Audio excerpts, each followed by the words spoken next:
Good morning, everybody. Thank you so much for being here for this virtual presentation. My name is Donito Burgess. I'm the Community Engagement Manager here at Tucson Bird Alliance. And we start all of our events, whether it's a field trip, a virtual, or in-person presentation, the same way, and it's by telling you about what we do. Our mission is quite simple. We want to inspire people to enjoy and protect birds. And we feel by bringing you presentations like this, you can't help but feel inspired, want to protect and visit these places coming forward. Thanks, Oya. I'm joined this morning by Peg Abbott. Peg is the owner and lead guide for Naturalist Journeys. She's been in India. How many times have you been there, Peg? About six. Excellent. So I will be taking a back seat on this. Peg is the expert here. I'm just tagging along. So with that, I'll turn it over to Peg. She'll introduce herself and we'll get started with the program. Okay, I got on the phone, and maybe some of you heard the first part of it, so I'll do a quick version. I live in Portal, Arizona, and was really pleased they asked me to do this. I've grown to love India. Our company does a lot of different itineraries and has different guides for them, but I've been able to see several of the regions of the country, and I'm so impressed with their conservation record. And I especially was pleased to give it the talk to Tucson Bird Alliance, a group I respect deeply and have a long history with. I was here in 1989 for the national convention. And at the time, Ruth Russell just did a fantastic job. It was August. We did lots of field trips out to the different sites, saw the monsoons for the first time, and I think that was the time I made a commitment to eventually spend part of life in. I moved here in 2002, based out of Portal, as I said, in a home office. Our company has grown. We have about 15 employees in different parts of the country and run about 200 trips a year. But every one of them I feel is near and dear to my heart, and it's fun to plan. And I'll get right to the slides now and introduce you to Southern India, a place Arizona has a lot in common with.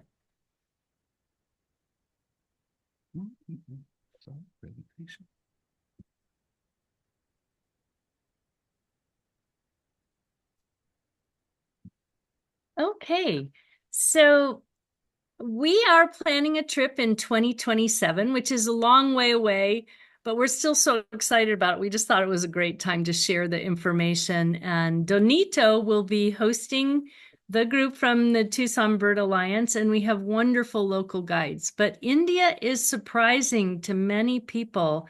They have a long legacy of conservation, and they're doing a spectacular job at this point in history with their national parks and their private reserves and public reserves. And so we're going to jump right in and talk about a specific area of India along the west coast of the southern peninsula called the Western Ghats. Before we get too specific, any trip in India is just, it has an air of magic to it because the culture is so different. The people are incredibly warm and friendly, and you get to glimpse rural life on our trips. It's very different than doing a city kind of base tour. We're out in the country. A lot of the women still wear traditional dress and they jazz it up with lots of color. My memories of India are almost, they're just full of Make it color larger. and smells and. All right, sounds over here. Oh, Well, to the sound. Just checking that everyone can hear me. Yeah. Okay. So part of the wonderful experience about India is the food. And Southern India has some of its own cuisine. It's not hot, peppery, spicy, but it's just absolutely a treat for the senses. It smells wonderful, and the flavors of cardamom and turmeric and cumin, and I can't describe to you all the wonderful sauces and breads. And so the trip is very much about birding, but lots of pleasure along the way for the senses.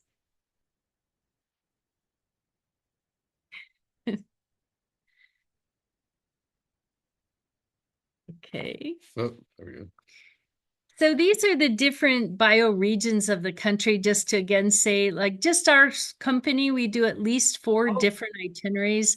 India is about a third the size of the United States. So we're going to be covering this area here along the Western Ghats Mountains.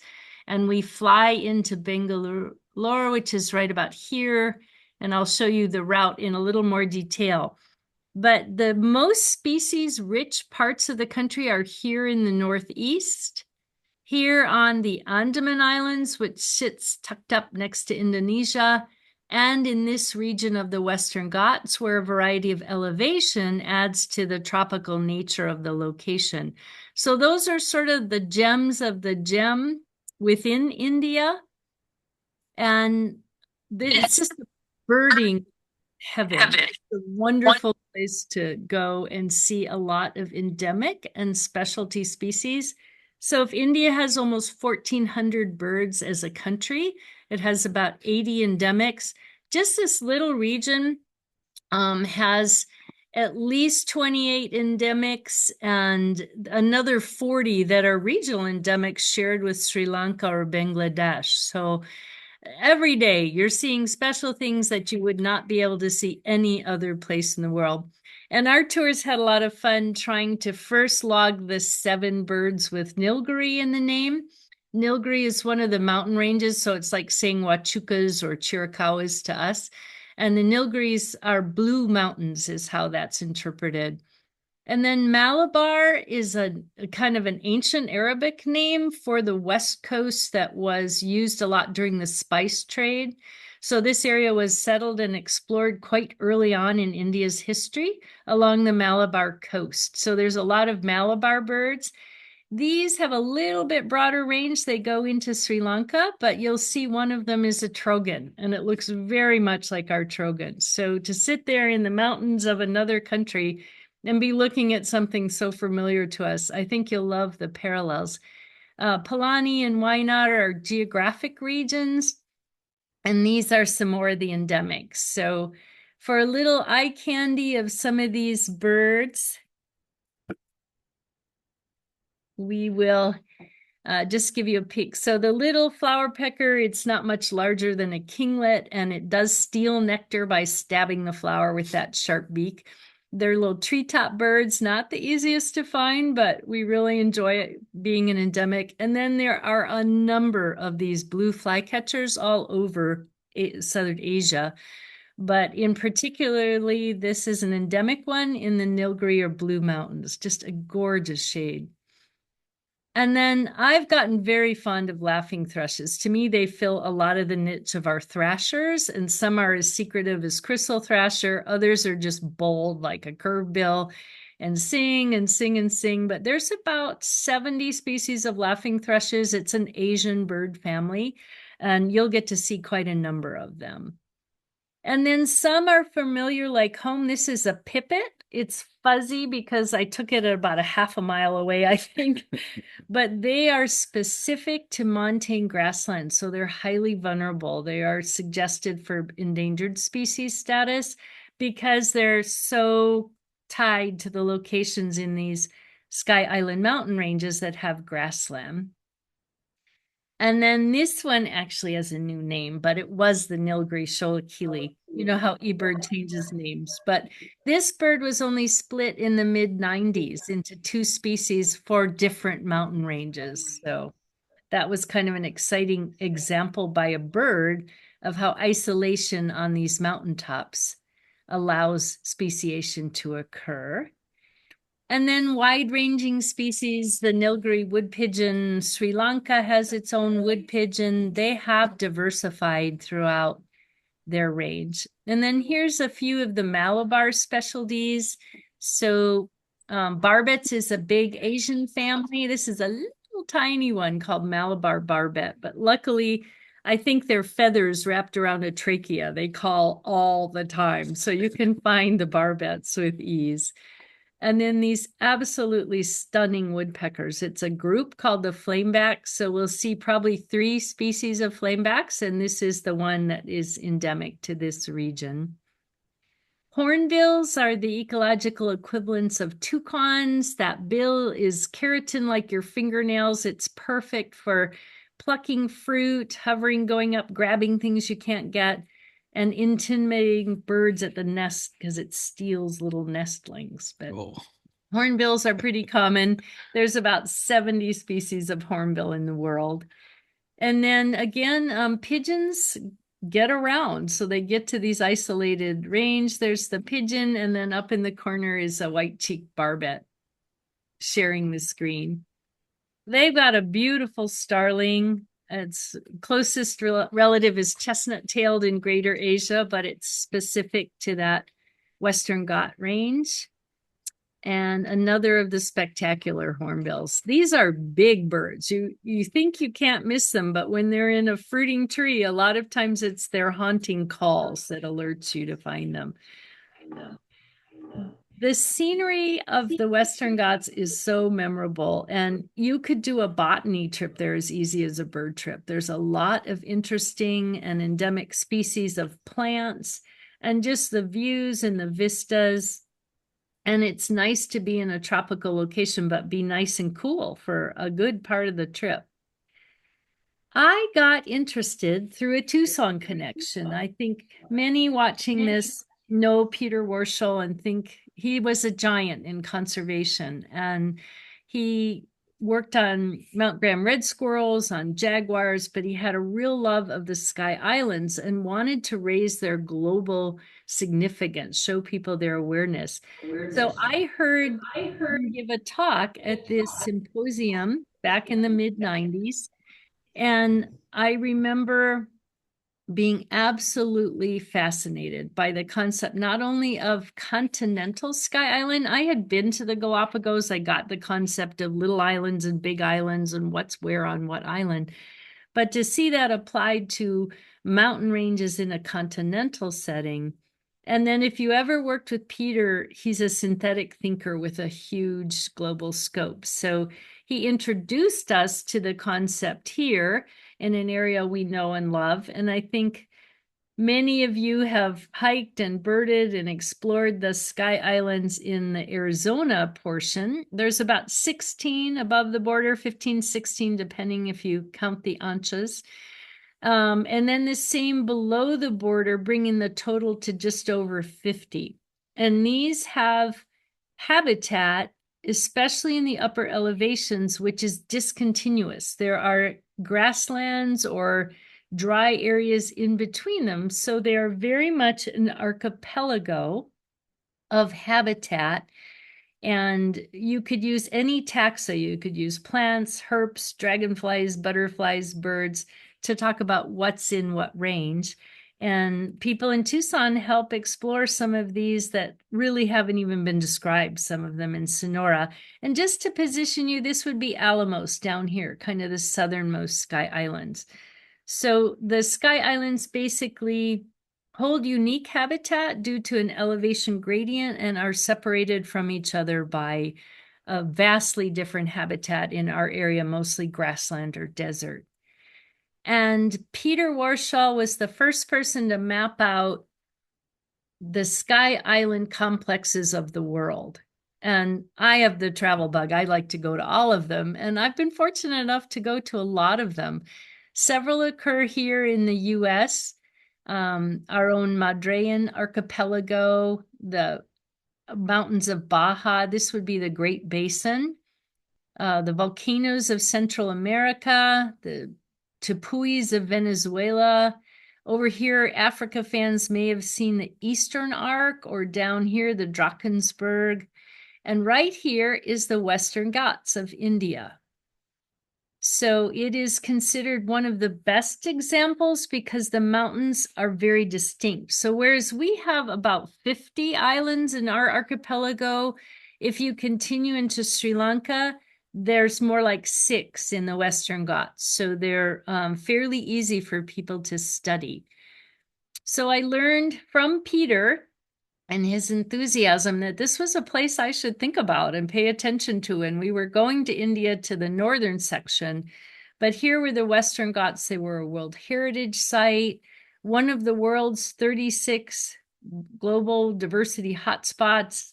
The whole region is a single endemic bird area. I think you're familiar with those because of the work with Tucson Bird Alliance here. And, over 450 to 500 species in a relatively small geographic area.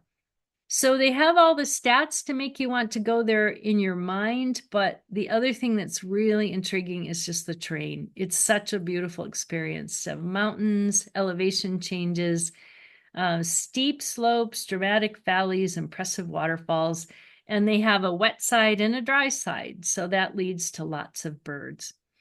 They also, I have a thing about geology. I feel it's the foundation of all of our birding. And so everywhere I go, I try to prep. And this rock of the Western Ghats predates all of the buildup of the Himalayas. This mountain range traveled with India as it broke off from Gondwana, which it was attached. Actually, I can show you where it was attached. India in Gondwana, wedged in between Antarctica and Africa.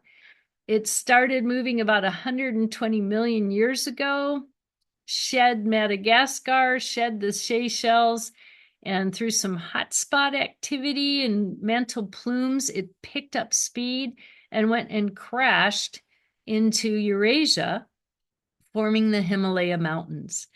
And even during Pleistocene, this part of India, which today is still very wet, the Northeast, was connected ecologically all the way down here and into Sri Lanka. And there was a land bridge to Sri Lanka as recent as the Pleistocene, about 12,000 years ago. So some of the species of India really relate to Northern Asia. Things like bears come down into here, but they traveled the mountains and across the land bridge, some of them getting here. So this is what it's like to walk in these old mountains. They stick up, they have eroded, but they're pretty spectacular. And this was just someone's farm who let us go birding because our guide knew of a specific species he wanted to find there. This is the route of the tour. We land in a modern city, Bangalore, and we drive across what's called the Deccan Plateau. It's a vast area of basalt. So it's a flood basalt plateau that if you think of the Columbia Plateau in the US, it's very much like that. And our first stop is still in the lowlands. It's in deciduous forests in Nagarhole, which is one of about 50 tiger reserves in India.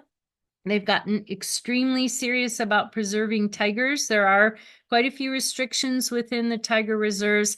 They can be a national park. They can be larger than a national park or maybe have part of a park in them. But there are a series of tiger reserves, and we visit this one at the beginning. And our extension goes to Tadoba Tiger Reserve, which is one of the best places to see them. So we start here in Nagarhole. Then we drive through a valley area, which is a gap between, the gap is here. We drive up into our first of what they call hill stations or high country. So this would be leaving Tucson and coming up into the Huachucas, very similar experience to that. And this is where a lot of tea is grown, and there are a number of bird specialties here. This is the Polgat Gap, where those two Sholakilis got split. And we come through another lowland site and up into Munnar. And here's another hilltop area, endemic species. And then we pretty much stay in the mountains for quite a while down to Periyar, which has a grand river that is beautiful to explore. And we come out into the lowlands to Thattakad Bird Sanctuary and fly out of Kochi. So that's the general route, and I'll repeat that so it sticks. And one thing interesting to note is the British settled here. That's where the tea plantations come from. But even back then, it was the place to come to get away from India's heat. So a long, long history of tourism here. And this is another way of looking at it, but I think it's almost easier to get. You can see these are the hill stations. These are the high areas, and one is in Sri Lanka. So this is our first stop. It's crossing that Deccan Plateau of basalts, and this is an area of granites that sticks up These rocks are 3.5 billion years old. They're like the Lake Superior. They're one of the shields of the earth. That's awesome. And, you know, if you like geology, you feel an energy when you're exploring there. And we just love, because that's mainly a travel day, getting into our first site and to get out and stretch and be able to see our first great birds. Indian vultures roost there and they are endangered. And then there's a host of small species that are more unique to arid scrub. This is an endemic, the yellow-throated bulbul. And this little guy is very loud, the coppersmith barbet. It's a widespread bird in Asia, but they're tiny little, they're related to woodpeckers. This family sits kind of next to the woodpeckers, but they're very vocal and visible. And then the bee eaters are extraordinary. There's about, I don't know, maybe 45 species of bee eaters in the world, and we see several on this trip, but they're more widespread in range, but they're so beautiful. We stop at a lot of them.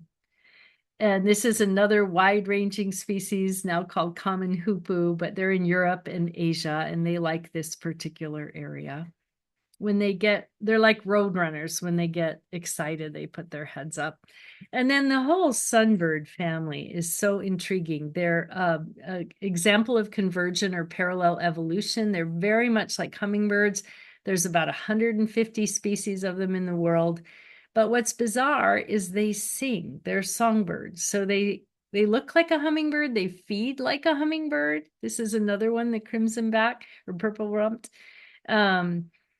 And yet they'll sit up on bushes and sing distinct songs that you can recognize them like you would a warbler. So new birds, new experiences. It's all really exciting. And quite a number of parrots and parakeets. This is an escapee, so they actually occur in other parts of the world, but they're native here. And they look so colorful and beautiful, but often are feeding in trees that are blooming, and they're actually fairly hard to see because the tree's pink and blue and green. Again, we travel mostly, once we leave Bangalore, we are in mostly rural areas. So you get a sense of country life, very fertile soil coming off of these mountains. And so we see a lot of agriculture. Then we get into the wild. And once we're in Nagarhole, we ditch the bus and we jump in open air jeeps driven by rangers. And so we are able to look for both big mammals and wonderful birds. So Nagarhole, we have 3 days there with multiple safaris. And these rangers have worked the park for 35 years. They know where to find things. And like I said, it is a part of the Tiger Reserve, also a national park. And it's the mega stuff here everybody wants to see. Leopards are fairly common, partly because lions are very lightly distributed in India. They're in one part of Western India. They are not here. And when you take out the big cat, this one thrives. So both Sri Lanka and India are known for leopards. Excuse me. We would see as many as 3 brown fish owls in an outing. A spectacular bird the size of a great horned owl. And this is what it was like to just drive through the woods. I thought you'd like to see the habitat. There are termite mounds. That's what the sloth bears like. And they tend to clear the edges of the road to prevent accidents, but it's a great place to see wildlife. The largest bovid in the world is here, the Indian gar. They sort of are like our bison in that they're in herds, they're social, but they are massive. This big boy comes in at about 3,000 pounds. And this is a female with a little calf. So we do see good-sized herds of gar in the park. This is their common deer. They have several species of deer. This one's very common. It never loses its spots. As an adult has spots. The head always seems too small for me. But this is the main food of all of those big cats, the leopards, and we'll get to a few others. You should see Asian elephant here. And I think many of you have seen African elephant. The Asian have this double-lobed head. They have smaller ears. Their back or spine is convex. And in their trunk, they just have one little finger projection. The trunk, it's so much fun to watch elephants in real life and watch them feed. The trunk is got about 40,000 distinct muscles in it. It's formed as part of the nose and upper lip fused. So if you could take your own face and then project this tube out, and they can pick up, like a horse can, one piece of grain. They can lift 700 pounds with this. So they're perfectly capable of reaching into a vehicle and pulling you out if they want. Luckily, they don't. They're more concerned with their own life and what they're doing, and they're doing fairly well in this park, and you should see youngsters. This one's probably, I don't know, maybe 8 or 9 months old. It's still pretty young, and it takes a while for them to get these muscles working correctly. So mostly when you see babies, the trunk is going wobbly because it doesn't know what to do with it. It suckles with its lips, and it has to move the trunk aside. So elephant watching is one of the great pleasures of going here. So it's just a beautiful landscape. When you leave in the morning, it's cold, it's misty, it has a sense of magic. And you will see many, many Indian peafowl. They are native here, they're endemic to India. I've seen them being hunted and captured by jackals. So they're very much a part of the landscape. They're like turkeys would be here, about that common. Here's another one of those gorgeous flameback. This is the black rump, but just gorgeous.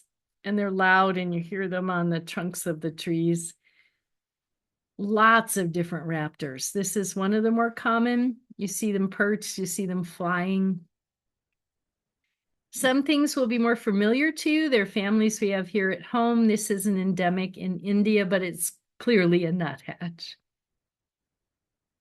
Another one of the really large woodpeckers. This is found around Asia, the white-bellied. And then I have a fascination with wild dogs and canids. This is an early evolving canid. It's split off from the other canids, so it's most closely related to Ethiopian wolf or African hunting dog. So it's a lanky, almost fox-looking animal, but it's highly social, and it hunts prey much larger than itself. But they're doing well in this park, and they're fairly acclimated, so we actually got to see one. We saw them chasing a spotted deer at high speed. It was absolutely incredible. They crossed the road very close to our vehicle. We heard the kill, we did not see it, but we were able to reposition and see them feeding on it. So that was a National Geographic moment that I'll never forget. But what a beautiful animal. And they're getting much more rare, just like the African wild dogs. They're getting very rare. They occur in other places of Asia, but this is one of the best places to see them. And who would have thought there's a bear way down there, long ago related to Asiatic black bears. The sloth bear is studied a lot by ecologists because it is evolved to feast on termites. It does like sweet things like honey, and it'll browse, but most of the time it digs with those very sharp claws and feeds voraciously on termites. So it's almost like an anteater in terms of its ecology. And they're huge. Oops. Oh dear. How do I go back? Okay. I've got ahead of myself. There we go. So what everyone comes to see is a tiger. And I'll be honest with you, we put 2 tiger reserves in the Tucson itinerary because we don't want you to miss them. And Nagarhole has a decent tiger population, but it's hit or miss. 2 of our trips have seen them and 1 did not, although they saw wild dog and leopard, so they didn't feel too bad. But we do have an extension going to Tadoba where tiger sightings are quite common. But if you get to see one, it's absolutely a highlight of your life. They have incredible presence. Okay, I'm going to keep you on a tiger here. They have incredible presence. They seem so majestic, and then they lay down and act just like a cat. They yawn, they preen, they could be a giant house cat. So it's very fun to be in their presence. Extremely powerful animals. They pretty much go anywhere they want, but they exist with species like leopards and dhole and elephants. So it's a very healthy ecosystem.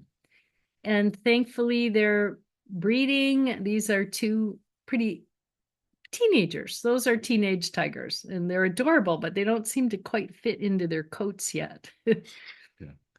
And the coat patterns are unique, and your guide will be able to tell you all about that tiger lineage back for 20 or more years.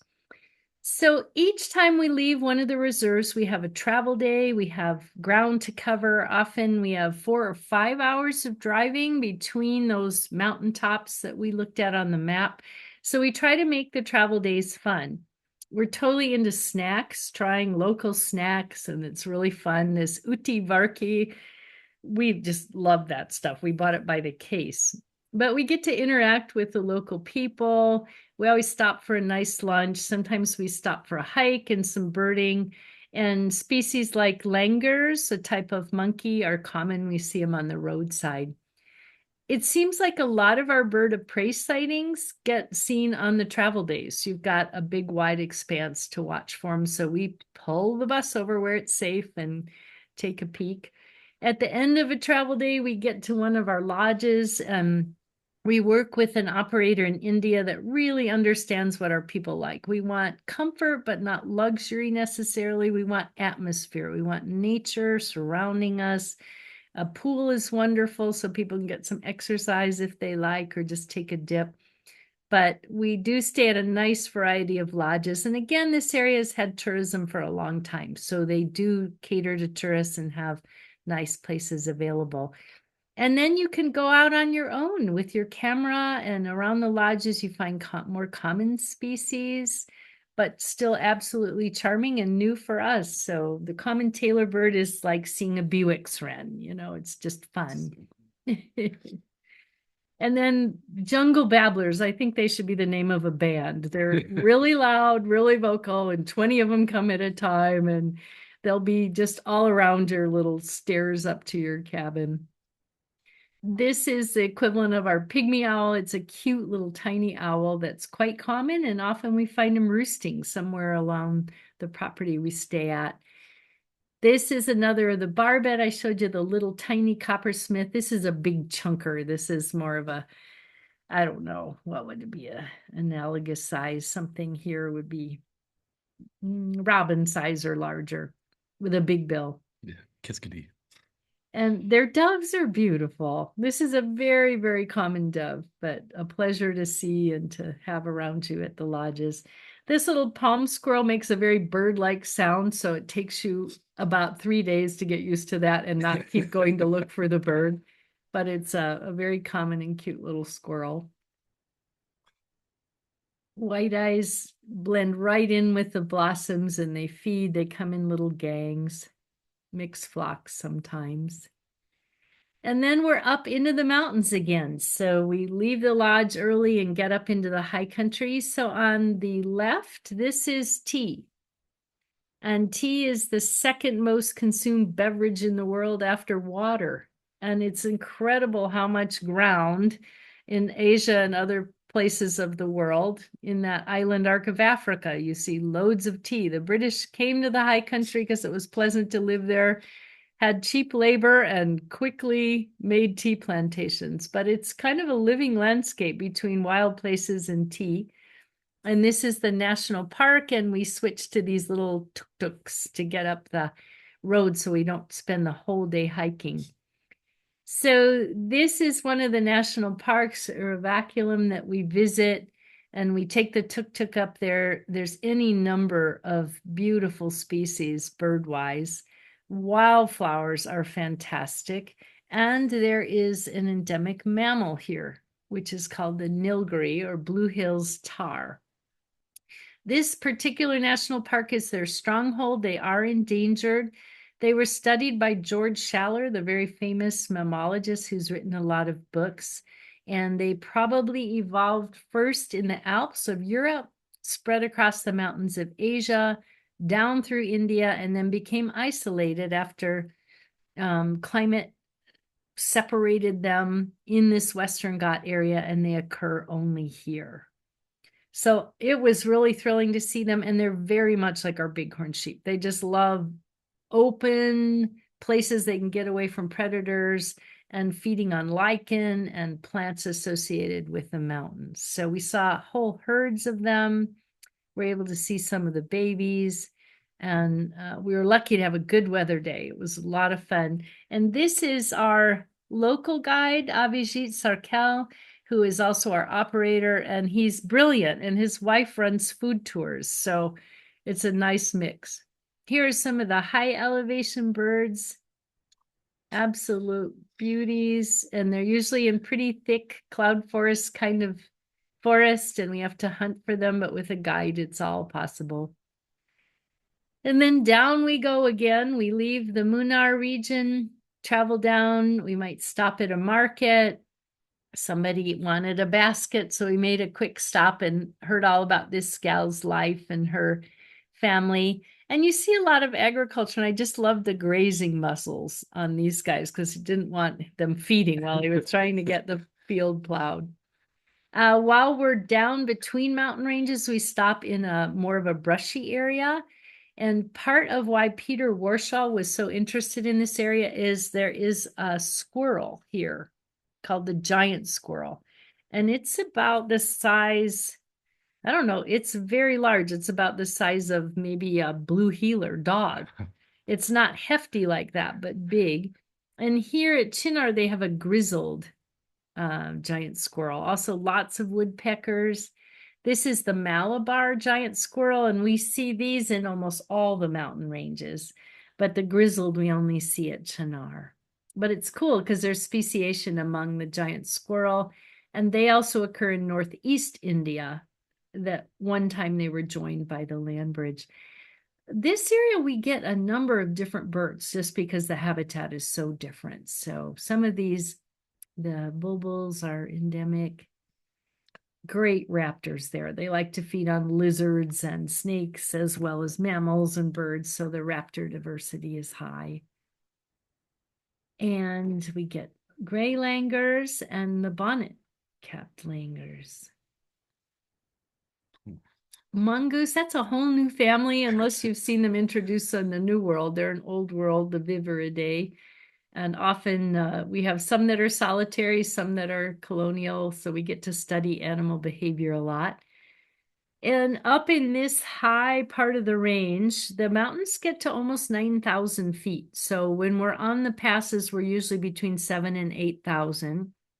And this is where we saw the pipit, and we really worked hard to see that pipit. And this was our local guide, and I told him he was like birding with a Springer Spaniel, because he would run down the hill and say, come, come, come. And we'd say, okay. And we get down to the bottom of the hill, and he'd be back up here at the top saying, it's right there. That is a lot of fun. And he found us these, which are really tough, the painted bush quail. That's what he was pointing to on that ledge he was on. This is a very range restricted, one of the world's 70 species of laughing thrush, the Polani. They were difficult to find, but we were able to do so at the high elevation. We do go ahead and take time to visit a tea estate and learn how tea is harvested, how it's processed. Women do the bulk of the picking, and different grades of tea are the very tips of the leaves or the new green leaves or the older leaves. So you have white tea or silver tip, green tea, black tea, and then we saw the processing plant, but she won't get paid unless she gets her quota made every day. It's super labor intensive, and they have many, many, many people employed, keeping us drinking our teacups. So it's good to travel and learn about such things.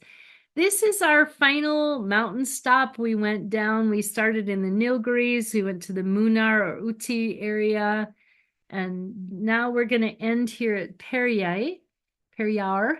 and it has a big river. So one option is a river trip, another is a hike. And our group particularly wanted to do the hike because we'd been in the vehicle the day before. So we did that, but lots of great birds.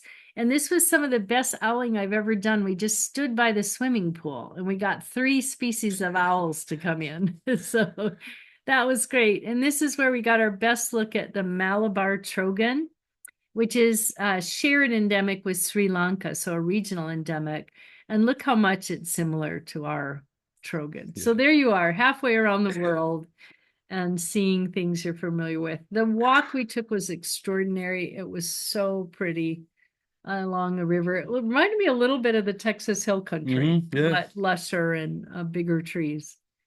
And we saw any number of great babbler, or the scimitar babbler. That's a family unique to Asia. But we saw bulls and babblers and barbets and all kinds of flycatchers. We had a ranger with us, and they lead a lot of insight. This parakeet, the Malabar, is an endemic.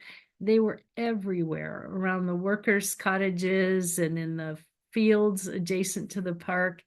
Incredibly beautiful parakeet. And little bonnet macaques. Now, the macaques that you see along the travel days are sometimes very naughty, and they get in shops and they get in people's homes. And so it's nice to see the bonnets, which are shy and more in the wild, and they're not as pesty as langurs can be or other macaques can be. And wood shrikes, another endemic. This is widespread in Asia, but it's just such a beauty. Everybody loves to find them.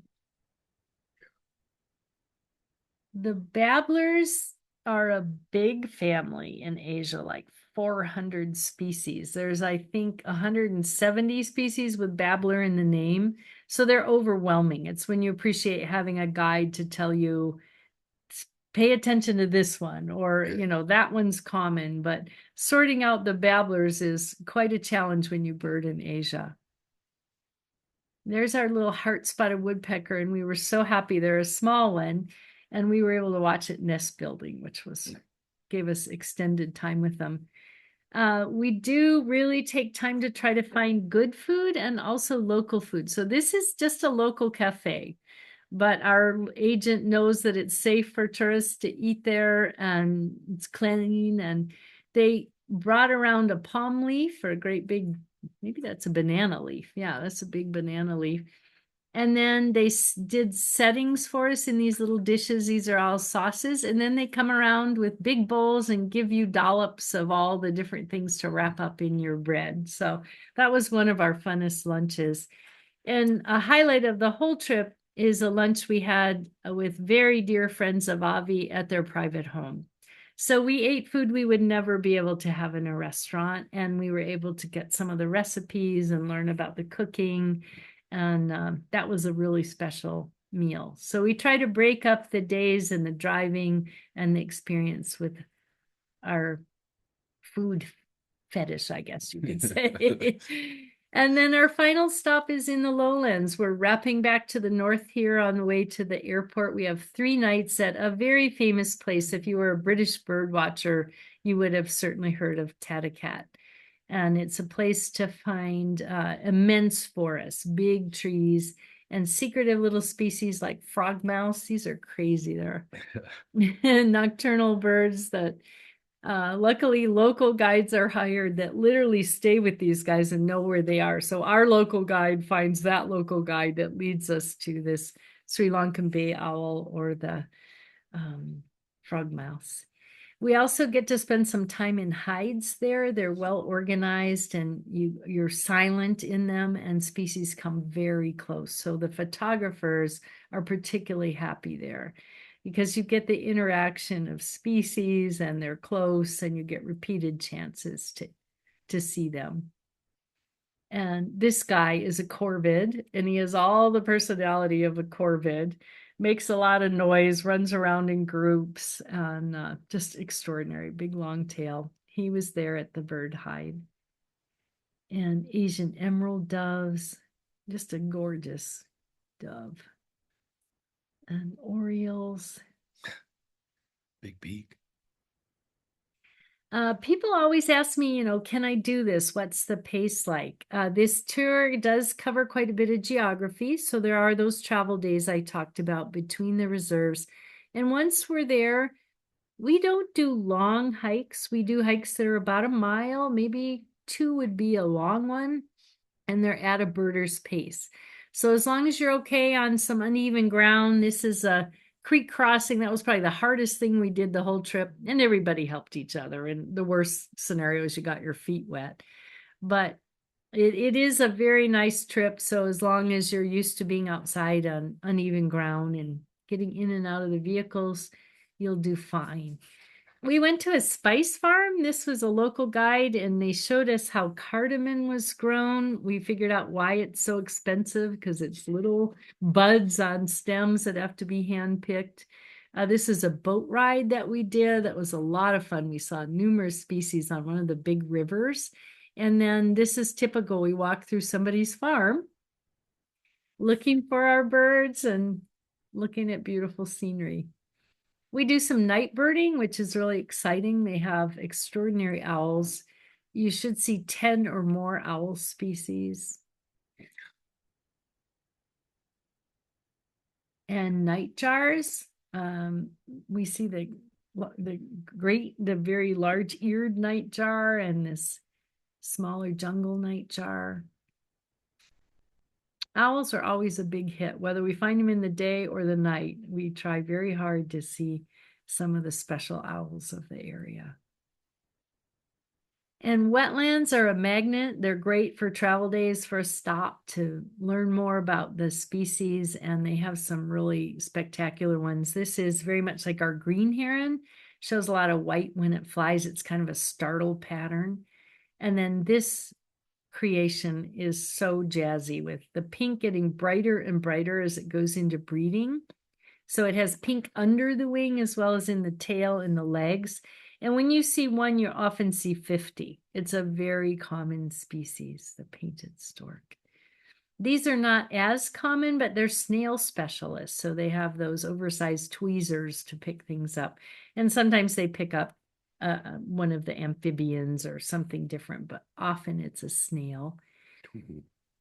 This was a score. These are highly endangered. Unfortunately, some of the ibis of the world are in trouble, but these we were able to see, and that was really exciting. This should remind you of anhinga. The darters of the old world are anhinga, different species, but the same genus.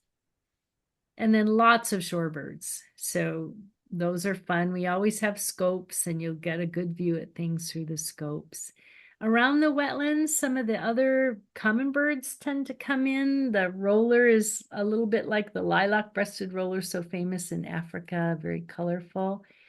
And then the cuckoos, these are very large, and they love to raid other birds' areas, and they're kind of bossy, so they're fun to see. And bats, these are flying foxes. They're actually more closely related to primates, but huge colonies, and I mean by the thousands sometimes. And they like big trees around wetlands. And I always laugh at this because I like to photograph, and I thought I was photographing the wing out, and I thought, that's so cool, I got a preening shot. And then I looked, I thought, well, it's a boy. So you never know when you aim that camera what you're going to see. The white-breasted water hen is their version of a coot, pretty common. I'll speed up here because our time is going, but guides really help make a difference. We meet people through them. We find species we'd never find. And we love our little volunteer guides when we stop. These were 2 young children that were so excited to help our guide find the birds in the swamp. We do get to see a very endangered mammal. We hope you get to see them, but the guides know where to look. And even on the travel days, that is nutmeg. And nutmeg has a fruit inside, and the red covering is ground up to make mace. So we learned all kinds of things. This was a praying mantis that was at a coffee shop we all were fascinated with, and a monitor lizard, a great big monitor lizard. So They never stop looking and they never stop networking. You'll see this is November. It's the month we're going. And this was one of the tiger reserves and what was seen on a daily basis. Our visit supports ecotourism. The main way is through hiring local people. They get jobs. And once they have jobs, they invest in the area and it is protected around the perimeter by people who are vested as being stewards to their livelihood. So it's a great place to just enjoy the scenery, find specialty or endemic birds, or more wide-ranging Asian species that are just fun to watch. These guys were building nests. You get to know a different way of life and it's fun. And we often stopped along the road. These gals were bound and determined to find some treasures in a textile shop. This was for spices to take home. So I'll end with just a couple of minivets are an Asian family, and this is just a gorgeous, the leaf birds, they're very hard to see because they're green and blue, but when you hone in on them, they're worth the whole trip. And then having 28 or 30 endemics plus a whole host of other Asian species, like this very common one, but he's very dramatic.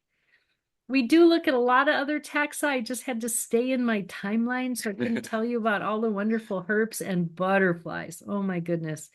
We saw so many gorgeous butterflies.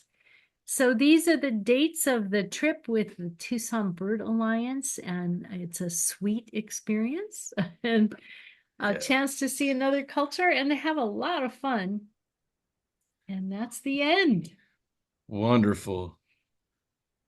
Thank you so much for that, Peg. I know we have a couple of questions here in the chat, so let's try to. Oh, yes, on it, and that was the cursor, essentially the laser pointer. Um, so Jelgo, I hope I'm pronouncing that correctly.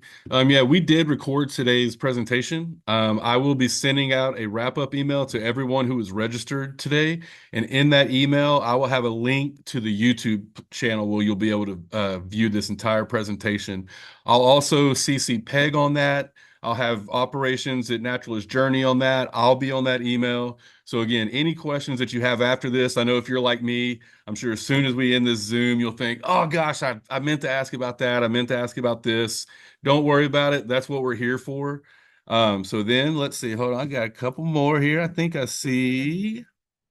Yeah, Ruth asked, can you talk about the weather? I happen to notice, I almost brought that up too. You know, you showed the one slide where y'all were really up high around 9,000 feet. Seemed like everybody was in light clothes, t-shirts. So yeah, maybe just kind of talk about the weather in November there. Sure. In general, it's very much like our monsoon pattern. So they have a wet time of the year. We don't go during the monsoons. Those would be more like May, June in that period. So at the low, like in the Tiger Reserve, when we leave right at dawn, you have to bundle up, but bundle up is a fleece. So if you have a rain jacket and a fleece, you'll be fine. We had a lot of sunny days, but we did have some storm days with rain, but we never had rain that precluded our field trips. You know, it was never a hard driving rain. So I would say October, November is a really good time of year to go. By the end of November, they start to get more rain. So, Okay. Wonderful. And Mark has a question. Hey, Mark, good to see you. How do you strike the balance between birders that want to see as many birds as possible versus birding photographers that may want to spend a little more time to get that great photo? you know, that we do it by having multiple guides, which helps a lot because we can separate at times, and particularly like in the bird hides, the photographers are just happy. They might want to stay 3 hours in the hide, and the birders might want to go after an hour because they've seen the representative species there. So we'll have one guide leave and go do a walk with them. It's tricky. We try to make sure people registering understand that it's a sampler trip. We're going to do a bit of everything. So if you're super keen on either direction, it may not be the perfect trip. We're trying to cover a big geographic area. We do want you to see a lot of birds. But there's some of the little brown ones that maybe we're just not going to get to because people do love the Yeah. bigger, colorful species. And I know as a guide, I'm bird obsessed. So I would, and I'm sure Danita will be the same way. Very. At the lodge, I'm out all the time. I'm putting in that extra effort and the extra time. So if the birders want that, they just gravitate to the guides who are pretty obsessed with seeing Yeah. everything they can. And too, and just to talk about a little bit about what my role is on these trips. I mean, that's kind of a good example. I'm not an Indian bird expert. I mean, so you're not going to be able to come to me and ask me about all these rollers, and I'm not going to know. I'm there to basically make sure everybody's on the same page, help set up scopes. I'll always take the worst seat in the van or whatever that is, but that's the kind of thing too. We're all excited to do it together. But yeah, and then so real quick to go to our next question, and Jelgo, this was another one from you. You asked about the pricing and more details. And again, I will include a link to the Naturalist Journey page that has the full itinerary that'll have all the pricing and all of that set up on it. So you'll get that in an email sometime after lunch here. I do have to say, because it's 2027, we can let you know what the price was in 2026. Yeah. But it's just a little too far out for the final, but it's never going to be more than 5% more. Okay. We hold our operators, but so you can take a look at the 2026 one to get an idea, or we'll put that. I'll link that one. Okay. Okay. Perfect. Kathy Baldridge asked, hi, Kathy, good to see you. Can you just explain how you decided to tour? Why November, basically? We always take the advice of our operators. So, for instance, if you look at bird tours like Sri Lanka, November is one of the best months. India, November, one of the best months. It's the combination of weather and then species that are available for viewing. But that part of the world gets quite hot in their summer. So, November is this ideal weather, and really, the birds are mostly resident, but we get some migrants there as well. I wanted to talk about the snake guards. Yes. Were those gators or snake guards? Those were not snake guards. Okay, yeah. All through Asia and some of Australia, you have these lovely little creatures called leeches. So those are special socks that you put on that prevent leeches from grabbing onto you. So our operator supplies them. We don't need them everywhere, but particularly right after a rain, it's really smart to put those on. So you can add that to your birding repertoire that you marched around in leech socks. Okay, on average, how many species do we see? We publish our species list. So I myself would probably, because I do too many trips a year, I want to say it's probably about 350. But you can go to our website, the Naturalist Journeys. You'll find the page for Tucson Audubon in November of 27, and it should have a link to past trip species lists. And some of you may know Chris Harbord from the Sierra Vista area. He was the host on our trip last year, and he'll be posting the November list very soon, but there'll be 3 or 4 years worth of lists. And mammals, I would say 30 to 40. Reptiles, usually a dozen to 20, depending on the interest of the people. We don't usually do any kind of destructive sampling where we're turning over logs, but you could do that around the lodges. I would do it with somebody that knows the reptiles of the area, though, because they do have some that are venomous. Yeah. What question were you on there, I Peg? think here, you might want to take those. All right. So did you cover a question? How many people on the trip? What? No, go ahead. So yeah, just how many people, how many clients will be on this trip? Essentially was the question. I know, like I said, Peg and I will be along and we'll hire locals. So how many traveling clients will be on this trip? Is there a cap? I think we set it up for 12. Okay, I think that's right. Yeah. Perfect. So 12. Yeah, that's how we had I see Art there. Hello, Art, by the way. I want to say hello to you. Yeah, I was down in Belize with Art in January, February, and we had exactly that. It was 12 clients. myself and Brian Gibbons, and then we hired local guides. And, I thought it was a perfect size group. We were able to, everybody got on all the birds, everybody was able to get along together. But we also didn't feel like we were tripping over each other. I mean, it was really a really great trip. So I think 12 is going to be a perfect number. Oops, sorry. There was a question about poisonous snakes, and there are some poisonous snakes, but living here in Arizona, I'm pretty used to watching out for them, and I've yet to see one. I've done several trips, and I'd actually kind of like to see them in a safe setting.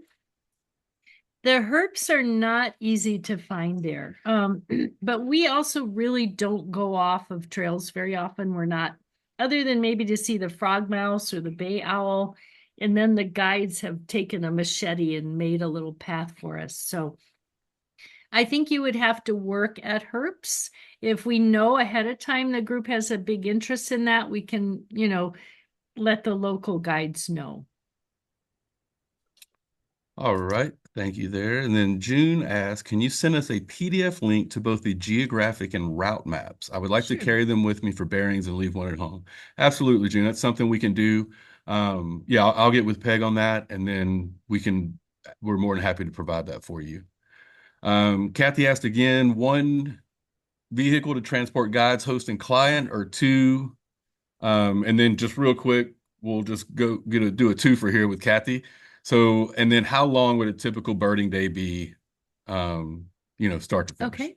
So there is one bus for the whole group, and that's great because on those longer travel days, we can actually do little field lectures. So you're learning as you're going. We don't sit on the mic for 4 hours, but we do, put a few little talks in there. So 1 bus, but then we're safari vehicles when we're in the tiger reserves. There's one place we take 4-wheel drive vehicles up and over a mountain to get to our lodge, and our bus goes around with the luggage. And then we have the little tuk-tuks in the one mountain range. So it's a mix, but in general, very comfortable bus, big windows, it's not crowded. And then the swimming pools, so they're warm. They're the main thing is morning and late at night, it can get kind of cold, but during the day, they're very pleasant. I really enjoy that as a break after lunch. And then a typical birding day, we are out early a lot because you just can't see things without being out early. So I would say when we're at like Thattakad Bird Reserve, we go out early, we come back for lunch, we take maybe a 2-hour break. We do an afternoon one, and some people sit it out and some people go. And then owling.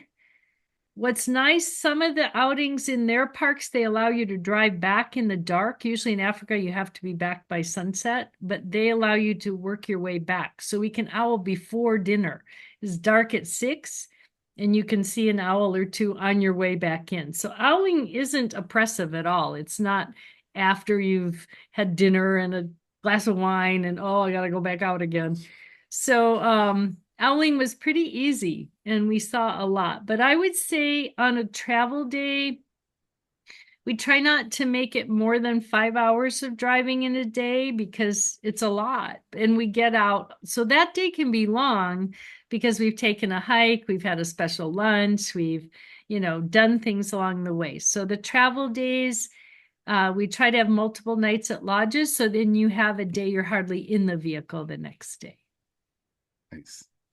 And then Pam has a question. Are there any insect issues to worry about? And also, are there any vaccinations that are required? So we give that information out for all of our trips. There'll be a know before you go section. And so you can see what the CDC recommends for vaccinations. Typically, they're not required, but they're recommended.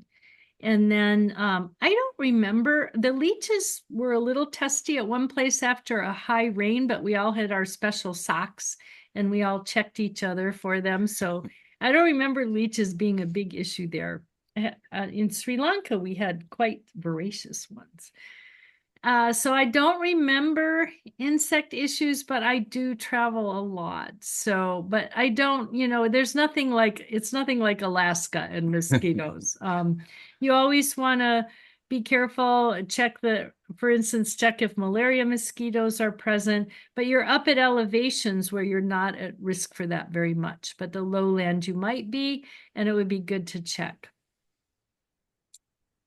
Excellent. Let me just go back to the chat. I don't want to miss anyone.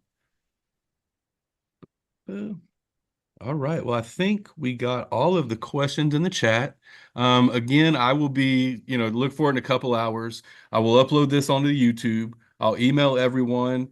Like I said, my email, Peg's email will be there. The main operations at Naturalist Journey email will be there if you want to contact them as well and just have general questions. And then again, I'll add a past trip itinerary. They have all those up on their website, but I'll take one and add it. Won't be the exact same itinerary that this trip will have, but it'll just give you a general idea of the kind of birds they're seeing at the same time of year we're going to be there. And again, I know you might have a ton of questions, so that's why I'll CC Peg. I'll be on there. This trip is almost 2 years away. So it may seem like a long time, but time flies. Things are going to start to fill up. So if you do have questions, please reach out to us as soon as possible, because we really don't want you to miss out on this incredible opportunity.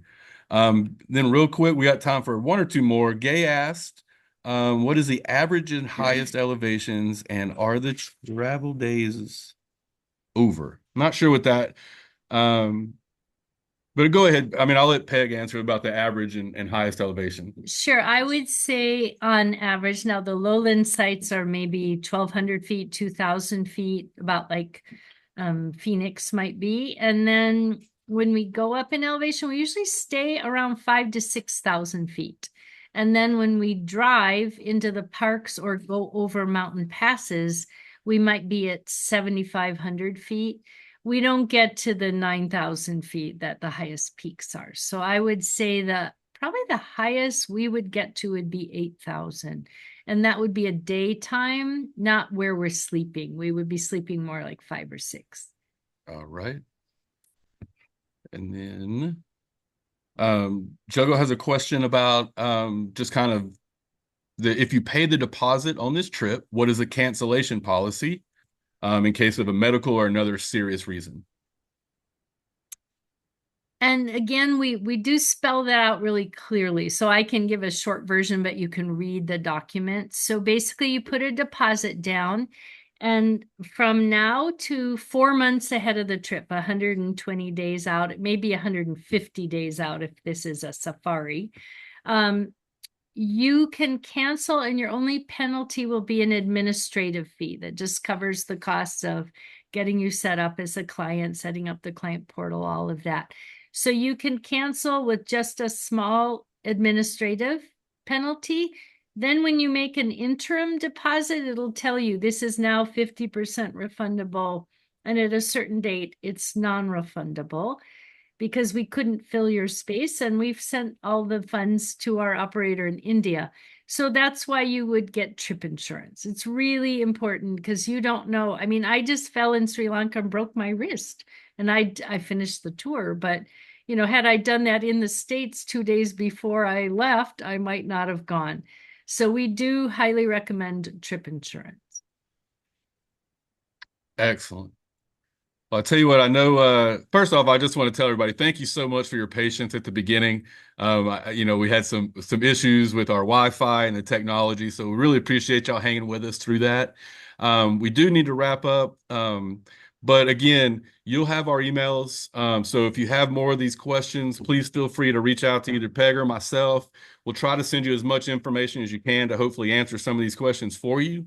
But I always like to ask people right before we wrap up, please unmute yourself. Tell Peg thank you. I've really, really enjoyed that presentation. I hope y'all enjoyed it half as much as I did. Just an incredible job. So Fabulous. It was fabulous. Absolutely Thank you. great. Thank you. Thank you. Thank you. Thank you. I Thank think you. we Very have good. someone from We've the- already put the deposit in. Oh, did you, Ramona? Oh, I'm Yes, so June sorry. and I just sent it in the other All right, day. good. I told Peg that I thought you were going to go with it, so I'm really, really Yes, it's done. Hey, Awesome. where can you find the description of the trip on the Tucson website? Send it. There is one. If you go onto our regular field trip page, right at the top, there's a banner for international trips. But again, I'll go ahead and include as much information as I have for this 2027 trip in the wrap-up email that I'll send out to everybody here in about an hour and a half or so. Got it. All right? Thank you. Yeah, Thank you you. bet.